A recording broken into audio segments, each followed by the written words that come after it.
नमो नमः। नमस्कारः। मैं हूँ डॉक्टर सुनीता थत्ते और आज के इस वीडियो में मैं आपको पढ़ाने जा रही हूँ प्रारंभिक रचना अनुवाद कौमुदी के अभ्यास 13 का क्रियात्मक वाला भाग अर्थात भाग 2, जिसे हमने नाम दिया है लेसन 27। इस वीडियो के अंतर्गत हम अभ्यास 13 के उत्तरों को जानेंगे, अर्थात ये अभ्यास 13 की आंसर की है, जिसमें हमें मुख्य रूप से जो बिंदु हैं, पाठ बिंदु हैं युष्मत सर्वनाम,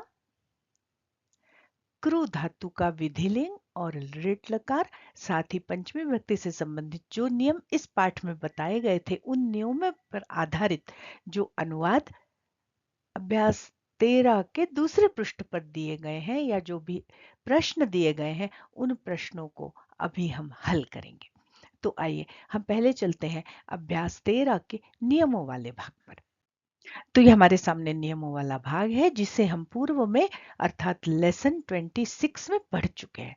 तो इस पाठ के जो मुख्य पाठ बिंदु हैं वो युष्मत सर्वनाम है, फिर अंकुरः, प्रजा, बीजम इत्यादि ये चार संज्ञा और सर्वनाम शब्द हमने पिछले लेसन में जाने। ख खंड के अंतर्गत हमने उद्भू, प्रभु, जन, नीली इत्यादि चार धातुओं को जाना। साथ ही ग खंड के अंतर्गत अति, इव, चेत, नो चेत इत्यादि अव्ययों को जाना, चार अव्ययों को जाना। और घ खंड के अंतर्गत हमने पटु, पटु तरह, गुरु, गुरु तरह तथा दूरम, समीपम, पार्श्वम, निकटम इत्यादि विशेषणों को जाना। इस अभ्यास के मुख्य पाठ बिंदु हैं युष्मत सर्वनाम शब्द, क्रू धातु और पंचमी विभक्ति के कुछ विशिष्ट नियम। और यहाँ ये कह रहे हैं कि युष्मत शब्द के पूरे रूप स्मरण करो, क्रू धातु के विधिलिंग और लिट के रूप स्मरण करो, और साथ ही जो चार धातुएं हमने जानी उनके विषय में यहाँ लिखा है कि उद्भू आदि धातुओं के जो रूप है वो क्रमशः ऐसे चलेंगे: उद्भवती, प्रभवती, ये दो भ्वादिगण की धातुएं भवतीवत चलेंगे क्योंकि भू में ही उत और प्र उपसर्ग लगा है। और ये जायते, नीलीयते ये दो आत्मनेपदी धातुएं हैं जिनको हम आगे पढ़ेंगे, आगे के पाठों में पढ़ेंगे। अभी हम केवल जायते, जायते, जायन्ते माने उत्पन्न होता है और निलीयते माने छुपता है, इतनी बात हम जानेंगे। तो चलिए हम पहले युष्मत शब्द के पूरे रूप एक बार फिर से देखते हैं। इसी तरह क्रू धातु के विधिलिंग और लिट लकार के रूपों को भी हम स्मरण करते हैं और फिर हम अनुवाद के जो नियम पंचमी विभक्ति से संबंधित बताए हैं हम उनको देखेंगे। तो ये हमारे सामने अब युष्मत सर्वनाम के शब्द रूप है। यहाँ पर हम देख रहे हैं कि द्वितीय, चतुर्थी और षष्ठी ये जो तीन विभक्तियां हैं यहाँ पर एक एक अतिरिक्त रूप भी दिखाई पड़ रहा है। तो अभी हम इसको छोड़ रहे हैं और आप मेरे साथ त्वम, युवाम, यूयम इन शब्द रूपों को बोलिए। चलिए प्रथमा त्वम, युवाम, यूयम, त्वाम, युवाम, युष्मान, त्वया, युवाभ्याम, युष्माभिः, तुभ्यं, युवाभ्याम, युष्मभ्यं, त्वत्, युवाभ्याम, युष्मत्, तव, युवयोः, युष्माकं और त्वयि, युवयोः, युष्मासु। ये युष्मत शब्द के शब्द रूप है और प्रथमा से सप्तमी तक वही अर्थ लगेगा। प्रथमा का ने मने त्वम मने तुम, ने त्वाम मने तुमको, त्वया मने तुम से, तुभ्य मने तुम्हारे लिए, त्वत मने तुमसे अलग होने के अर्थ में, तव मने तुम्हारा और त्वयि मने तुम में, ऐसे अर्थ हम निकालेंगे। अब यहाँ पर ये जो द्वितीया में दिख रहा है त्वा, वाम, वह, ये अतिरिक्त रूप भी बनते हैं। चतुर्थी में ते, वाम, वह और षष्ठी में भी ते, वाम, वह। अब इनको अनुवाद करते समय तो हमें इन अतिरिक्त रूपों को प्रयुक्त करने की आवश्यकता नहीं है, पर इनको जानना इसलिए आवश्यक है कि जब हम संस्कृत के प्राचीन ग्रंथों को पढ़ेंगे, श्लोकों को पढ़ेंगे, तो वहां पर युष्मत शब्द के इन रूपों का प्रयोग है तो हमें अर्थ करते आना चाहिए। जैसे नमस्ते शारदा देवी, नमः ते, ते मने तुभ्यम नमः, हे शारदे देवी तुम्हें नमस्कार है। या समानी वह आकुति, समाना हृदयानि वह, वह मने युष्माकम, तुम सबका। तो इसलिए इन जो संक्षिप्त रूप है इनको भी हमें जानना है, पर अनुवाद करते समय हम जो इसके संपूर्ण रूप है त्वम युवाम यूयम इत्यादि इन्हीं का प्रयोग करके वाक्य रचना करेंगे, अनुवाद करेंगे। अब इसी तरह कृ धातु के जो दोनों लकार इस पाठ के पाठ बिंदु में है, हम उन्हें भी देखते हैं। तो ये है आपके सामने कृ धातु विधिलिंग लकार के रूप, जो भ्वादिगण की भवेत भवेताम भवेयु से थोड़े अलग तरह से चल रहे हैं। तो आइए इनको भी मेरे साथ आप बोलिए। कुर्यात, कुर्यात, कुर्याताम, कुर्युः, कुर्याः, कुर्यातम, कुर्यात, कुर्याम, कुर्याव, कुर्याम। ये यहाँ पर आपको ये धातु रूप मैंने लिखकर बता दिए हैं। आगे अभ्यास के प्रश्नों में एक प्रश्न आएगा कि कृ धातु के रूप लिखिए या युष्मत शब्द के रूप लिखिए, तो आप यहाँ पर आकर यहाँ से उतार कर इन्हें लिख सकते हैं। चलिए अब हम कृ धातु के अगले लकार को देखते हैं। कृ धातु लृट लकार भविष्य काल। करिष्यति, ये तो भू की तरह ही चल रहे हैं। देखिए भविष्यति भविष्यत, वैसे ही करिष्यति करिष्यत करिष्यन्ति।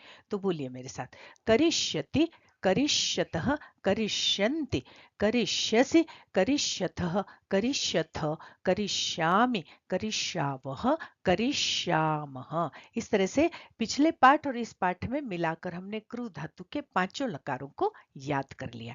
अब आगे हम देखते हैं पंचमी विभक्ति से संबंधित जो नियम हमने पढ़े पिछले वीडियो में, उन नियमों की हम पुनरावृत्ति करते हैं। पहला नियम हमने पढ़ा कि उद्भवति, प्रभवति, उद्गच्छति, जायते, अर्थात उत्पन्न होने के अर्थ में या निकलने के अर्थ में, साथ ही निलीयते माने छिपना, इन धातुओं के साथ पंचमी विभक्ति का प्रयोग होता है। जहां से उत्पन्न होगा या जिससे छिपेगा उसमें पंचमी लगाते हैं। जैसे प्रजापति से संसार उत्पन्न होता है तो प्रजापति में पंचमी लगी, प्रजापते हे लोक जायते, उद्भवति प्रभवति वा। इसी तरह हिमालयात गंगा उद्भवति प्रभवति उद्गच्छति, किसी भी धातु का हम प्रयोग करके वाक्य बना सकते हैं, पर हिमालय में हम पंचमी लगाएंगे। इसी तरह भार्यायाः पंचमी लगी, भार्या से पत्नी से पुत्र उत्पन्न होता है। बीजेभ्य अंकुराः जायन्ते, बीजों से अंकुर उत्पन्न होते हैं। और नृपात चौरः निलीयते, राजा से चोर छिपता है। अब हम देखते हैं नियम 33। कह रहे जिस तुलना में जिससे तुलना की जाती है उसमें पंचमी होती है। राम से कृष्ण चतुर है तो राम से तुलना की जा रही कृष्ण की, तो राम में एक जगह तो लगेगी पंचमी, और साथ ही ये जो चतुर शब्द है ये पटुतरः तरह प्रत्यय के साथ प्रयुक्त होगा। कृष्ण पटुतरः, गुरुतरः, लघुतरः, महत्तरः, ऐसे तरह प्रत्यय से युक्त शब्दों का हमको प्रयोग करना पड़ेगा। तो राम से कृष्ण अधिक चतुर है, रामात कृष्ण पटुतरः। धन से ज्ञान अधिक अच्छा है तो धनात, देखिए पंचमी लगी, धनात ज्ञानम गुरुतरम। दुर्जन से सज्जन गुरुतर है तो दुर्जनात सज्जन गुरुतर। और असत्य से सत्य गुरुतर है तो असत्यात सत्यम गुरुतर। अब नियम 34 देखिए, दूर और समीपवाची शब्दों में पंचमी, द्वितीय और तृतीय तीनों विभक्तियों का प्रयोग हो सकता है या किया जाता है। जैसे गांव से दूर ग्रामात दूरम, या जनक के समीप तो जनकस्य समीपम, समीपात समीपेन, हम तीनों विभक्तियों का प्रयोग समीप शब्द में कर सकते हैं, दूर शब्द में भी कर सकते हैं। मैं पिता के पास से आई हूं तो पिता के तो षष्ठी लगी, जनकस्य समीप से आई हूं, पास से आई हूं तो समीपात, पार्श्वात, निकटात, या फिर द्वितीय और तृतीय भी हम लगाकर वाक्य बना सकते हैं। तो ये हमारे इस पाठ के नियम हो गए, और इन नियमों का बहुत विस्तार से वर्णन हमने पिछले वीडियो में किया हुआ है। अगर आपने वो वीडियो नहीं देखा है लेसन 26, तो आप आई बटन पर जाकर उस वीडियो को देखने के बाद ही आगे आने वाले इन अभ्यासों को हल कीजिएगा। तो आइए अब हम चलते हैं क्रियात्मक वाले पृष्ठ पर।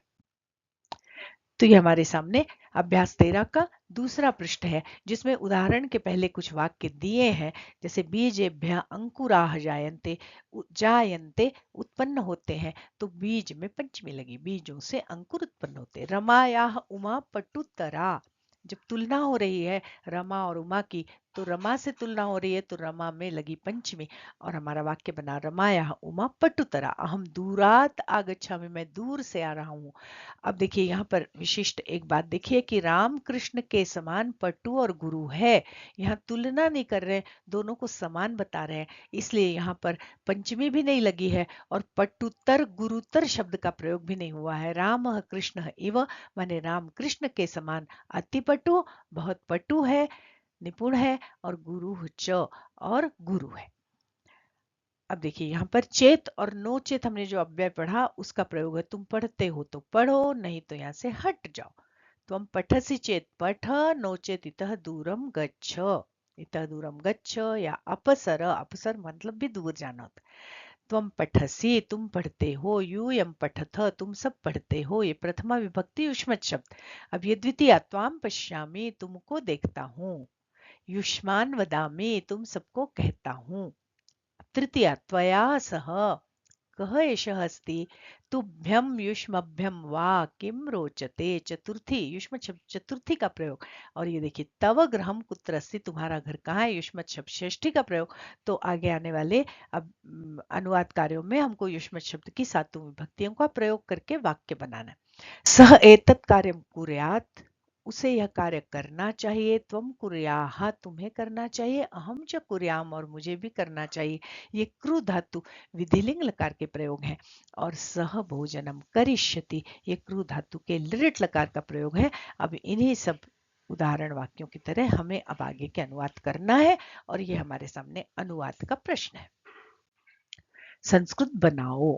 क ख ग 3 खंडों में ये अनुवाद कार्य दिए गए हैं। पहले खंड में क में नियम पर आधारित अनुवाद है, दूसरे खंड ख में युष्मत शब्द का प्रयोग सभी विभक्तियों में करते हुए हमको अनुवाद करने हैं, और ग खंड के अंतर्गत क्रू धातु विधिलिंग लकार और लिट लकार के अनुवाद हमें करने हैं। तो इनको मैंने व्यवस्थित स्लाइड में बड़े अक्षरों में ले लिया, तो आइए हम वहां पर अनुवाद करते हैं।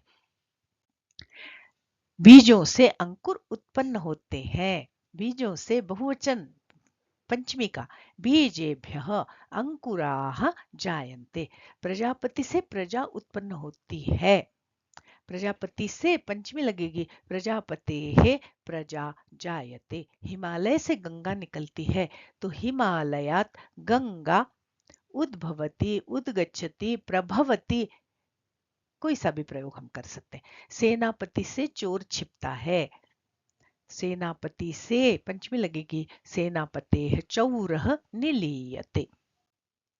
देवदत्त से यज्ञदत्त अधिक चतुर है, तो चतुर है तो पटुतरः देवदत्त में पंचमी लगेगी, देवदत्तात् यज्ञदत्तः चतुरतरः अस्ति। धन से विद्या श्रेष्ठ है, धन से धनात्, धनात् विद्या गुरुतरा अस्ति, मैं गुरु के पास से यहाँ आ रहा हूँ।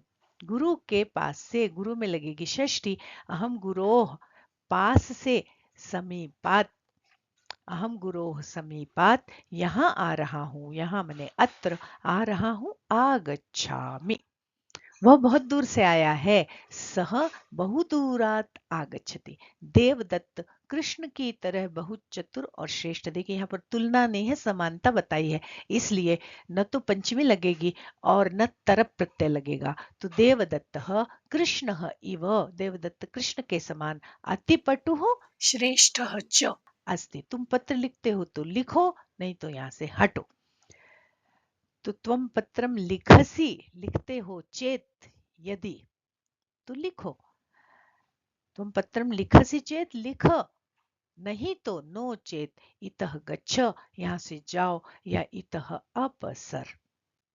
अब ख खंड के अंतर्गत युष्मत शब्द का विभिन्न विभक्तियों में प्रयोग। तू यहाँ आया, त्वम अत्र आगच्छ, मैं तुझको देखता हूँ, तुझको द्वितीय लगेगी, अहम त्वाम पश्यामि तेरे साथ वहां कौन है, सह के युग में तृतीया, त्वया सह तत्र कः अस्ति, तुझे फल अच्छा लगता है या लड्डू, रुच धातु के युग में चतुर्थी, तो युष्मत में चतुर्थी लगी, तुभ्यम फलम रोचते मोदकम वा, तेरी पुस्तक कहाँ है, षष्ठी, तेरी तव, तव पुस्तकम कुत्र अस्ति।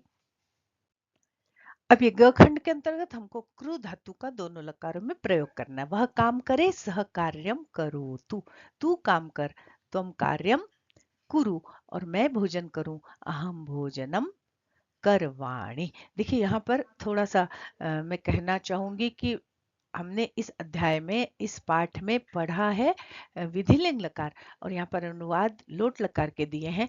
तो हम विधिलिंग का भी प्रयोग करके यहाँ वाक्य बनाएं कि उसे काम करना चाहिए, तब होगा सहकार्यम कुर्यात्। तुम्हें कार्य करना चाहिए, त्वम कार्यम कुर्याः, और मैं भोजन करूं तो अहम भोजनम कुर्याम। इस तरह से भी वाक्य बनाने हमको। वह काम करेगा, सह कार्यम करिष्यति, तू भोजन करेगा, त्वम भोजनम करिष्यसि, और मैं स्नान करूंगा, अहम स्नानम करिष्यामि। अब यहाँ कुछ अशुद्ध वाक्यों का शुद्धिकरण करके बताया है। सेनापति ना चौरह निलीयते, तृतीया लगी, तृतीया नहीं होगी। सेनापते है चौरह निलीयते। धनेन विद्या गुरुहु, धनेन तृतीया लगी है तो तृतीया नहीं लगेगी, पंचमी लगेगी धनात्। और दूसरी बात यह है कि जब दो के बीच में तुलना होती है तो तरप प्रत्यय लगेगा, गुरु विशेषण नहीं होगा, गुरु तर विशेषण होगा और स्त्रीलिंग में जाएगा तो धनात् विद्या गुरु तरा। अब करेत करे है करेयम, जैसे पठेत पठे पठेयम, भवेत भवे भवेयम बनता है विधिलिंग लकार में, वैसी स्थिति यहाँ पर नहीं है। क्रू धातु के रूप अलग तरह से चलते हैं, तो करेत करे करेयम नहीं होगा। कुर्यात कुर्याह और कुर्याम प्रथम पुरुष, मध्यम पुरुष और उत्तम पुरुष के एक वचन में यह धातु रूप बनेंगे। आगे कह रहे हैं अभ्यास क, दो ख को द्विवचन और बहुवचन में बदलो और दो ग को बहुवचन में बदलो। तो हम अभी ये प्रश्न, दोनों प्रश्न हल करेंगे। साथ ही एक बात यहाँ और कह रहे हैं कि युष्मत शब्द के पूरे रूप लिखो। तो हम इस वीडियो के पूर्व में ही युष्मत शब्द को लिखित रूप में देख भी चुके हैं और उसका अभ्यास भी कर चुके हैं। इसी तरह क्रू धातु के विधिलिंग और लृट के रूप लिखो, वह भी हमने इस वीडियो के प्रारंभ में लिखे भी हैं और उसका अभ्यास भी किया है। तो पीछे जाकर आप उसको अपनी कॉपी में नोट कर लीजिए। तो चलिए अब हम इस प्रश्न को हल करते हैं कि दो ख को द्विवचन और बहुवचन में बदलो। तो हमने अभी दो ख के जो एक वचन के अनुवाद किए थे वो स्लाइड पर लिखे हुए हैं। आइए हम उनको द्विवचन में भी बदलते हैं और बहुवचन में भी बदलते हैं। तो ये एक वचन के अनुवाद आपके सामने है, हमको इन्हें द्विवचन और बहुवचन में बदलना है मुख्य रूप से युष्मत शब्दों। त्वम अत्र आगच्छः, तुम यहाँ आए, तुम दोनों यहाँ आए, तुम सब यहाँ आए। युवाम अत्र आगच्छतम और यूयम अत्र आगच्छत। त्वम युवाम यूयम और आगच्छः आगच्छतम आगच्छत, एक वचन द्विवचन बहुवचन। अहम त्वाम पश्यामि, मैं तुमको देखता हूं, ये त्वाम द्वितीया, एक वचन द्विवचन बहुवचन। इसको अहम को भी हम ले जा सकते हैं द्विवचन और बहुवचन में। तो अहम त्वाम पश्यामि, मैं तुमको देखता हूँ। आवाम युवाम पश्यावा, हम दोनों तुम दोनों को देखते हैं, और हम सब तुम सबको देखते हैं। तो वयम युष्मान् पश्याम। त्वया सह तत्र कः अस्ति, तुम्हारे साथ वहां कौन है। तो ये त्वया तृतीया का एक वचन, द्विवचन और बहुवचन में हम ले जाएंगे, तुम दोनों के साथ वहां कौन है और तुम सब के साथ वहां कौन है। तो युवाभ्याम सह तत्र कः अस्ति और युष्माभिः सह तत्र कः अस्ति। तुभ्यम फलम रोचते मोदकम वा, तुम्हें फल अच्छा लगता है कि मोदक। रोचते के योग में चतुर्थी लगी, एक वचन। अब इसको हमें द्विवचन और बहुवचन में ले जाना है। तो तुभ्यम युवाभ्याम युष्मभ्यम, युवाभ्याम फलम रोचते मोदकम वा और युष्मभ्यम फलम रोचते मोदकम वा। तव पुस्तकम कुत्र अस्ति, षष्ठी। तव युवयोः युष्माकम, तुम्हारी पुस्तक कहाँ है, तुम दोनों की पुस्तक कहाँ है, तुम सब की पुस्तक कहाँ है। तो तव पुस्तकम कुत्र अस्ति, युवयोः पुस्तकम कुत्र अस्ति और युष्माकम पुस्तकम कुत्र तत्र अस्ति। इस तरह से यह प्रश्न हल हो गया है। अब हम देखते हैं अगला वाला प्रश्न कि दो ग को बहुवचन में बदलो। दो ग को बहुवचन में बदलो। यहाँ पर कृ धातु का प्रयोग था, तो उसको हमें एक वचन से बहुवचन में ले जाना है। अब यहाँ पर देखिए, चूंकि यह अभ्यास विधिलिंग लकार से संबंधित है, इसलिए हमने लोट के स्थान पर विधिलिंग लकार का प्रयोग जहां पर किया था उन्हीं वाक्यों को लिया है और उसको हम एक वचन से बहुवचन में ले जाएंगे। सह कार्यम कुर्यात्, उसे कार्य करना चाहिए। ते कार्यम कुर्युः, उन्हें कार्य करना चाहिए। त्वम कार्यम कुर्याः, तुम्हें कार्य करना चाहिए। यूयम कार्यम कुर्यात्, तुम सबको कार्य करना चाहिए। अहम भोजनम कुर्याम, मुझे भोजन करना चाहिए। वयम भोजनम कुर्याम, हम सबको भोजन करना चाहिए। आगे देखिए, लृट लकार सह कार्यम करिष्यति, एक वचन से बहुवचन। ते कार्यम करिष्यन्ति, त्वम भोजनम करिष्यसि। यूयम भोजनम करिष्यथ, अहम स्नानम करिष्यामि। वयम स्नानम करिष्यामः। इस तरह से ये सारे वाक्य एक वचन से बहुवचन में चले गए हैं। अब हम अगला प्रश्न देखते हैं। अगले प्रश्न में देखिए, कृ धातु के विधिलिंग और लट लृट लकार के रूप हमें लिखने हैं और वो हम पहले ही लिख चुके हैं। तो अब हम चलते हैं अगले प्रश्न पर। अगला प्रश्न कह रहे हैं वाक्य बनाओ, और यहाँ पर कुछ क्रियापद दिए हुए हैं, कुछ सर्वनाम भी दिए हुए हैं। उनके आधार पर हमको वाक्य बनाना है, उनका प्रयोग करते हुए हमें वाक्य रचना करनी है। तो ये अगली स्लाइड में ये शब्द आपके सामने लिखे हुए हैं। देखिए, जायते, उद्भवति, उद्गच्छति, निलीयते और त्वया। इस स्लाइड पर इतने शब्द हैं, इनका हम वाक्य में प्रयोग करेंगे। मैंने यहाँ पर उदाहरण के तौर पर कुछ वाक्य बनाए हैं। आप अन्य वाक्य बनाकर भी, अन्य शब्दों का आधार लेकर भी आप नूतन वाक्य रचना कर सकते हैं। जायते उत्पन्न होता है। बीजात अंकुरः, जायते बीज से अंकुर उत्पन्न होता है। उद्भवति उत्पन्न होती है। नर्मदा अमरकंटकात उद्भवती, नर्मदा अमरकंटक से उत्पन्न होती है। उद्गच्छति माने भी उत्पन्न होती है। तो हिमालयात गंगा उद्गच्छति, गंगा हिमालय से उत्पन्न होती है। निलीयते छिपता है। चौरः सैनिकात निलीयते, चोर सैनिक से छिपता है। त्वया माने तृतीया, युष्मत शब्द तृतीया। त्वया सह, सह के योग में तृतीया लगती है। रामः त्वया सह आपणम गमिष्यति, राम तुम्हारे साथ बाजार जाएगा। और देखिए, तुभ्यम चतुर्थी का प्रयोग। तो तुभ्यम किम रोचते, तुम्हें क्या अच्छा लगता है, रुच धातु के साथ चतुर्थी। त्वत् पंचमी, अहम त्वत् संस्कृतम पठामि, मैं तुमसे संस्कृत पढ़ता हूँ। कुर्यात् कुर्याः कुर्याम, ये विधिलिंग लकार का प्रयोग करते हुए वाक्य बनाना है। कुर्यात् सह अध्ययनम कुर्यात्, उसे अध्ययन करना चाहिए। कुर्याः मध्यम पुरुष, त्वम परिश्रमम कुर्याः, तुम्हें परिश्रम करना चाहिए। अहम सत्कार्याणि कुर्याम, मुझे सत्कार्य अच्छे कर्म करने चाहिए। कुर्याम। करिष्यति करेगा। रामः अत्र भोजनम करिष्यति, राम यहाँ भोजन करेगा। करिष्यामि, मैं करूंगा। अहम अध्ययनम करिष्यामि, मैं अध्ययन करूंगा। इस तरह से हमारा ये पाठ यहाँ पर संपूर्ण होता है। आशा है कि इस पाठ में पढ़ाई गई सारी अवधारणाएं आपको बहुत अच्छी तरह से समझ में आ गई होंगी। यदि समझ में आ गई है तो जल्दी से इस वीडियो को लाइक करें, अपने मित्रों के साथ शेयर करें, अपने अच्छे कमेंट्स दें।